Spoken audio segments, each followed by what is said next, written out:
સ્પર્શકોનો તો આપણને સંપૂર્ણ ખ્યાલ આવી ગયો. હવે આપણે બીજો એક વિકલ્પ છે કે વર્તુળની અંદર આપેલા બિંદુમાંથી વર્તુળને કોઈ સ્પર્શક ના મળે. કેવી રીતે નથી મળતો જોઈએ કે વર્તુળ છે, આ ઓ કેન્દ્ર વાળું વર્તુળ, એની અંદર કોઈ બિંદુ ધારો કે P આવ્યું છે. એ તો આપણને ખબર છે કે આ P બિંદુ વર્તુળની અંદર છે. જો અહીંયા હોય તો વર્તુળ પર છે, અહીંયા હોય તો વર્તુળની બહાર છે.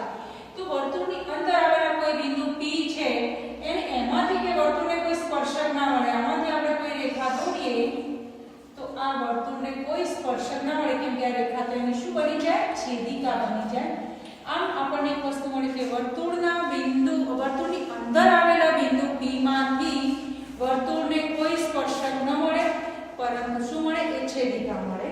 બીજો વિકલ્પ છે વર્તુળ પરના બિંદુએ, આ ઓ કેન્દ્રિત કોઈ વર્તુળ છે એની પર ધારો કે આ બિંદુ A છે તો આ બિંદુ A વર્તુળ પરનું બિંદુ છે, તો વર્તુળ પરના બિંદુએ વર્તુળને એક અને માત્ર એક જ સ્પર્શક મળે, એ પણ આપણે જોઈ ગયા.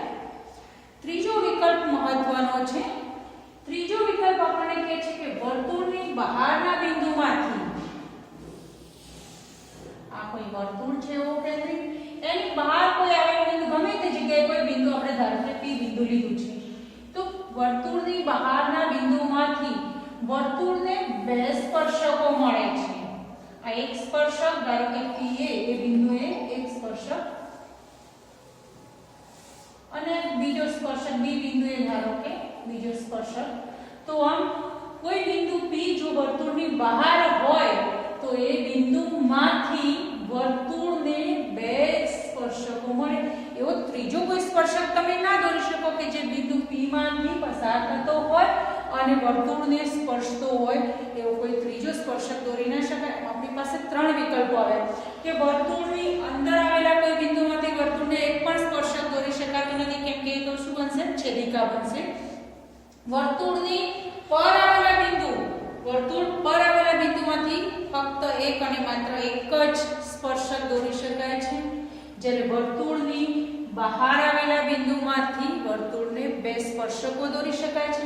આમ PA અને PB એ વર્તુળને બે સ્પર્શકો છે. હવે આ PA અને PB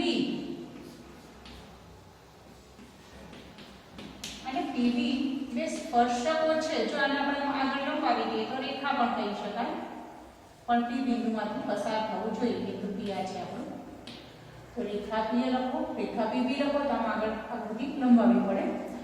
રેખા PA અને રેખા PB એ વર્તુળના બે સ્પર્શકો છે, અનુક્રમે A અને B બિંદુએ આવેલા, અને જે બિંદુ એક જ બિંદુ P માંથી પસાર થાય છે કે જે P બિંદુ વર્તુળની બહાર છે. તો આમ આ જે P અંતર છે, P થી A સુધીનું અંતર PA અને આ PB છે, એ અંતરને વિશે શું કહીએ આપણે, કેવું હોય એની વાત કરીએ. તો આમ આ PA અને PB જે અંતર છે, PA એટલે કે P થી A સુધીનું અંતર છે, એ બિંદુ વર્તુળનું સ્પર્શ બિંદુ છે. એ જ પ્રમાણે P બિંદુ પણ વર્તુળનું સ્પર્શ બિંદુ છે. આમ વર્તુળની બહારના બિંદુ P માંથી બે જે સ્પર્શકો દોરી શકાય છે, તો એ સ્પર્શકમાંનું અંતર જે છે PA અને PB એ વર્તુળના સ્પર્શકની લંબાઈ છે. સ્પર્શકની શું છે, લંબાઈ છે. અને આ સ્પર્શકની લંબાઈ જે છે એ સ્પર્શકની લંબાઈ કેવી હોય એના માટે પ્રમેયનું આપણું વિધાન છે, અને પ્રમેયના વિધાનને નંબર આપે છે કે પ્રમેય 10.2. આ પ્રમેય 10.2 સાબિતી સાથે છે. અહીંયા આપણા કોર્સની અંદર આ પ્રમેયનું ફક્ત આપણે વિધાન આકૃતિ સાથે સમજવાનું છે, ક્યાં દાખલો ગણવાનો ઉપયોગ કરવાનો છે, એની સાબિતી આપણે તૈયાર કરવાની નથી. પ્રમેય 10.2 આ 10.2 પ્રમેય એ વર્તુળની બહાર આવેલા બિંદુમાંથી દોરેલા સ્પર્શકો વિશે છે. તો વર્તુળની બહારના બિંદુમાંથી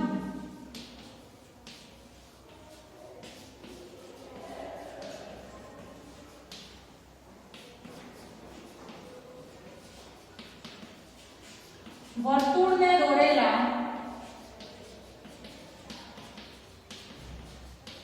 સ્પર્શકોની લંબાઈ સમાન હોય છે.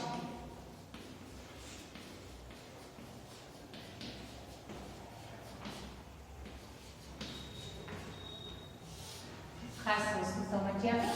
કોઈ એક વર્તુળ દોર્યું, કેન્દ્રિત વર્તુળ છે, ધારો કે એની બહાર કોઈ બિંદુ P છે, ચલો એક સ્પર્શક PA છે, બીજો સ્પર્શક PB છે, A અને B વર્તુળનું સ્પર્શ બિંદુ છે, P વર્તુળની બહાર છે અને આપણો પ્રમેય એમ કહે છે કે આ બંને સ્પર્શકોની લંબાઈ સમાન છે, એટલે કે PA અને PB કેવા હોય? સમાન.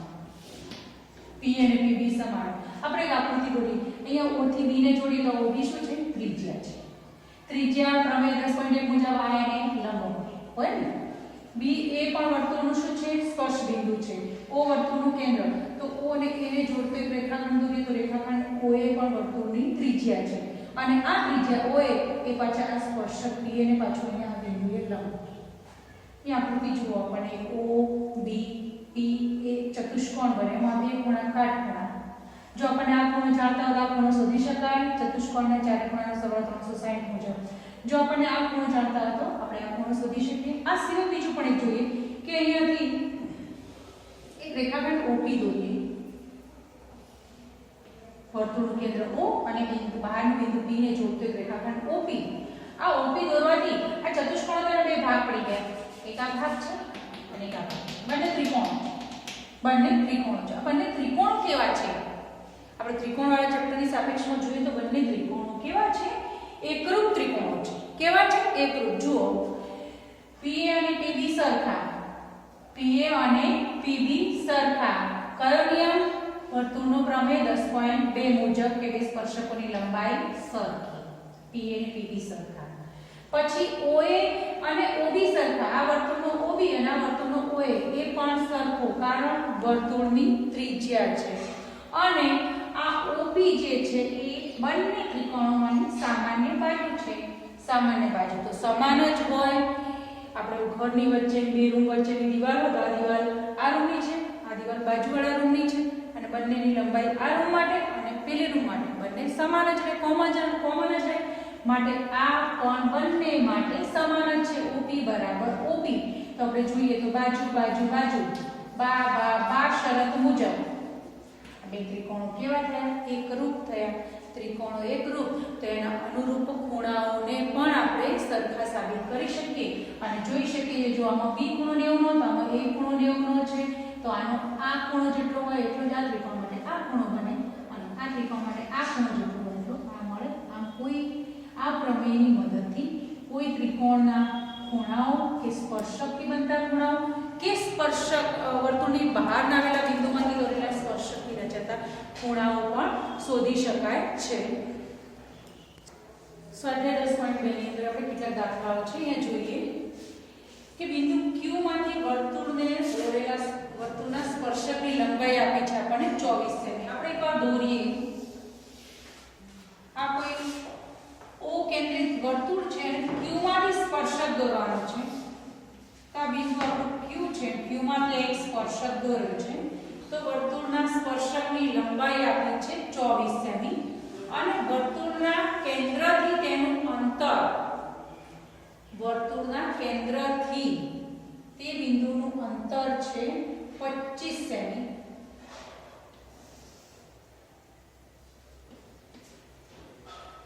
તો વર્તુળની ત્રિજ્યા શોધો.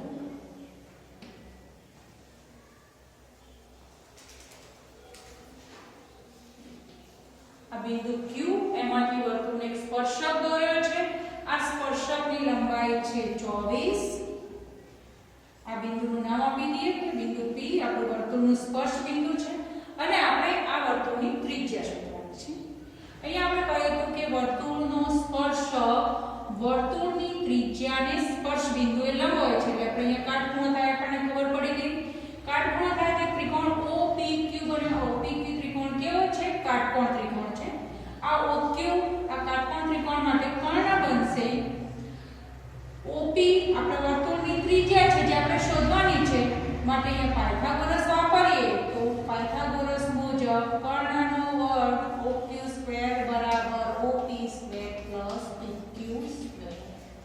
OQ કેટલો છે? 25 નો વર્ગ બરાબર OP નથી અને પ્લસ PQ છે 24 નો સ્ક્વેર. 25 નો વર્ગ 625 પ્લસ OP સ્ક્વેર ને પ્લસ 576 625 માંથી 576 બાદ કરો એટલે આપણને મળશે OP સ્ક્વેર. કેટલો મળશે આપણને? OP સ્ક્વેર બરાબર 49. માટે OP બરાબર વર્ગમૂળ લઈએ તો 7. OP આપણે શોધવાનું હતું. OP આપણે વર્તુળની ત્રિજ્યા છે માટે આપણો જવાબ છે વર્તુળની ત્રિજ્યા 7 સેમી. એટલે કે આપણે સ્પર્શક એક કાટકોણ ત્રિકોણ બનાવે એટલે ફક્ત અહીં પાયથાગોરસ વાપરે. પણ ક્યારે પાયથાગોરસ વાપરી શકીએ? જો આપણને ખબર પડે કે સ્પર્શક એ ત્રિજ્યાને લંબ છે તો આમ આ સ્પર્શક ત્રિજ્યાને લંબ હોય એની મદદથી આપણે આવા કેટલાક એક્ઝામ્પલ સોલ્વ કરી શકીએ છીએ. ચાલો બીજો દાખલો છે. અહીંયા આપણે આકૃતિ આપી દીધી છે. એક O કેન્દ્રિત વર્તુળ છે. વર્તુળ પર P અને Q બે સ્પર્શ બિંદુઓ છે. આ સ્પર્શ બિંદુએ એક T બિંદુ વર્તુળની બહાર આવેલું બિંદુ T છે. P અને Q વર્તુળ પરનું બિંદુ છે. વળી P અને Q સ્પર્શ બિંદુ પણ છે અને T અને P અને Q માંથી બે સ્પર્શકો દોરે છે. એક સ્પર્શક છે TP અને બીજો સ્પર્શક છે TQ. એ O કેન્દ્રિત વર્તુળના બે સ્પર્શકો એવા છે, સ્પર્શકો તો છે પણ સ્પર્શકો કેવા છે કે એનાથી બનતો ખૂણો POQ 110 બને. ખૂણો POQ આકૃતિમાં આપણે બતાવે છે આ ખૂણો 110 બને એવા આ બે સ્પર્શકો PP અને QT અથવા તો TP અને TQ છે. તો આપણે ખૂણો શોધવાનો છે ખૂણો PTQ. ખૂણો PTQ આપણે આ ખૂણો શોધી કાઢવાનો છે. જો અહીંયા આકૃતિમાં આપણા સ્પર્શકની પ્રમેય 10.1 નો આપણે ઉપયોગ કરીએ. પ્રમેય 10.1 મુજબ P બિંદુએ વર્તુળનો એક સ્પર્શક છે PT. આ સ્પર્શક એના સ્પર્શ બિંદુએ આ ત્રિજ્યા OP ને લંબ હોય એટલે આ કાટખૂણો હોય. બીજું વર્તુળનું સ્પર્શ બિંદુ છે Q. Q બિંદુએ એક સ્પર્શક છે TQ. TQ સ્પર્શક બિંદુ Q એ વર્તુળની ત્રિજ્યા OQ ને અહીંયા પણ લંબ હોય એટલે આ પણ કાટખૂણો છે. આપણે હવે આ ખૂણો શોધવાનો છે. એના માટે આપણને એક ચતુષ્કોણ દેખાય છે. કયો ચતુષ્કોણ? OPTQ. કોઈ પણ ચતુષ્કોણ હોય એના ચારે ખૂણાનો સરવાળો થાય 360. એમાંના ત્રણ ખૂણા આપણને મળી ગયા. આ ખૂણો P છે 90 નો મળ્યો. P બરાબર 90 કારણ સ્પર્શ બિંદુએ ત્રિજ્યાને સ્પર્શક લંબ હોય એટલે 90. ખૂણો Q પણ આપણને મળ્યો 90 નો. એ પણ સ્પર્શ બિંદુએ દોરેલો સ્પર્શક અને ત્રિજ્યાને લંબ હોય. વળી ખૂણો O એટલે કે આપણે જે POQ આપે છે ખૂણો O એ પણ 110 નો આપેલો છે. તો આપણે ખૂણો T શોધવાનો છે એટલે કે ખૂણો PTQ. તો ખૂણો PTQ બરાબર 360 માંથી ત્રણેયનો સરવાળો બાદ કરી નાખીએ. 360 માઈનસ ત્રણેયનો સરવાળો ખૂણો P પ્લસ ખૂણો Q અને પ્લસ ખૂણો O. આ ત્રણેયનો સરવાળો કરીને આમાંથી બાદ કરી નાખીએ. માટે 360 માંથી આ છે P છે 90 નો, Q પણ 90 નો અને આ છે 110. આમ 360 માઈનસ 90 180 અને 110 290. 360 માંથી 290 બાદ કરીએ એટલે 70° આનો જવાબ છે. આપણે બીજો નિયમ પણ વાપરી શકીએ કે જો આ બે ખૂણાઓ 90 ના તો હવે આ બે ખૂણાઓનો સરવાળો કેટલો રહ્યો? આ બેનો 180 થયો. બાકીના બે બધાનો 180 આ 110 તો કેટલો હોય? 70. એમ સીધી રીતે પણ સમજી શકીએ છીએ. આગળ ત્રીજો એક દાખલો છે. જો O કેન્દ્રવાળા વર્તુળને P બિંદુમાંથી દોરેલા સ્પર્શકો P અને PB એટલે બે સ્પર્શકો છે.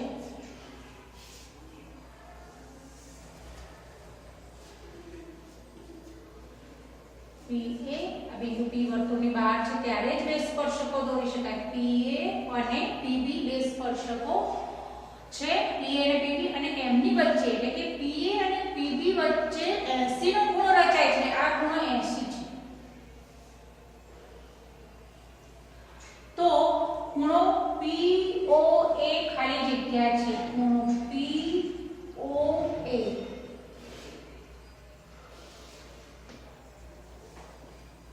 POA એટલે આપણે આ ખૂણો શોધી કાઢવાનો છે. ચલો આ ખૂણો શોધવા માટે આપણે આ ત્રિજ્યાને જોડી દઈએ એટલે આપણને OB પણ ત્રિજ્યા મળે. અહીંયા પણ એક ચતુષ્કોણ બને છે. હમણાં જ સમજાવ્યા મુજબ બે ત્રિકોણો રચાય, બે સ્પર્શકો P અને PB સરખા હોય એની મદદથી બે ત્રિકોણો રચાય અને બંને ત્રિકોણો પણ કેવા હોય? એકરૂપ હોય એટલે એના અનુરૂપ અંગો સરખા હોય. આપણે એ નિયમ પણ વાપરી શકીએ, ચતુષ્કોણના ચારે ખૂણાવાળો નિયમ પણ વાપરી શકીએ અને એ મુજબ જો બે ત્રિકોણો સરખા હોય તો આ OP આ બંને ત્રિકોણની સામાન્ય બાજુ છે. આ ખૂણો હોય એટલે આ હોય અને આ 80 નો આખો ખૂણો P80 નો તો ખૂણો APO બરાબર 40 થાય. અડધો થાય, આ 40 થાય તો આ પણ 40 થાય. બરાબર, આપણને આટલો ખૂણો મળી ગયો 40. સ્પર્શ બિંદુ એ છે અને ત્રિજ્યાએ દોરેલો રેખાખંડ OA જે ત્રિજ્યા છે એનાથી આ સ્પર્શકને દોરેલી આ રેખાખંડ અને લંબ હોય એ આપણે પ્રમેયમાં જોઈ ગયા 10.1 માટે OA એ લંબ TA હોય માટે ખૂણો OAP બરાબર 90 થાય. એટલે આ પ્રકાશ ખૂણો છે એટલે 90 નો આ 90 આ 40. હવે આપણે આ ખૂણો શોધવાનો છે. કયો ખૂણો શોધવાનો છે? POA. ત્રિકોણના ત્રણેય ખૂણાનો સરવાળો કેટલો થાય? 180. POA પ્લસ ખૂણો OAB પ્લસ ખૂણો APO બરાબર 180. આ તો આપણે શોધવાનો છે. POA plus OAP. OAP કેટલાનો છે? OAP 90 નો 90 પ્લસ ખૂણો APO. APO કેટલાનો છે? 40 બરાબર 180 માટે ખૂણો POA પ્લસ 90 અને 40 130 બરાબર 180 માટે ખૂણો POA બરાબર 180 માઈનસ 130 એટલે 50 મળી ગયો આપણને POA. આ તો POA શોધવાનું કીધું છે. એ કેટલો છે? 50 મળ્યો. આપણે આ ખૂણો પણ 50 જ હોય આપણા નિયમ મુજબ. આમ પ્રમેય 10.1 અને પ્રમેય 10.2 વર્તુળના આવા અગત્યના કોઈ સ્પર્શકોની કોઈ બાજુની લંબાઈ કે ખૂણાઓ શોધવા માટે ઉપયોગી છે. વિદ્યાર્થી મિત્રો, આ સાથે આપણું વર્તુળનું જે ચેપ્ટર છે ધોરણ 10 નું એ અહીંયા પૂર્ણ થાય છે. એટલે કે ચેપ્ટર તો છે હજુ ઘણું મોટું, પણ આપણે આ વર્ષના જે કોર્સમાં જે 70% કોર્સ મુજબ આપણે આટલું જ ભણવાનું હતું. પ્રમેય 10.1 10.2 અને 10.1 અને 10.2 મુજબ કેટલાક દાખલાઓ અહીંયા આપણે આ ચેપ્ટર પૂર્ણ થાય છે.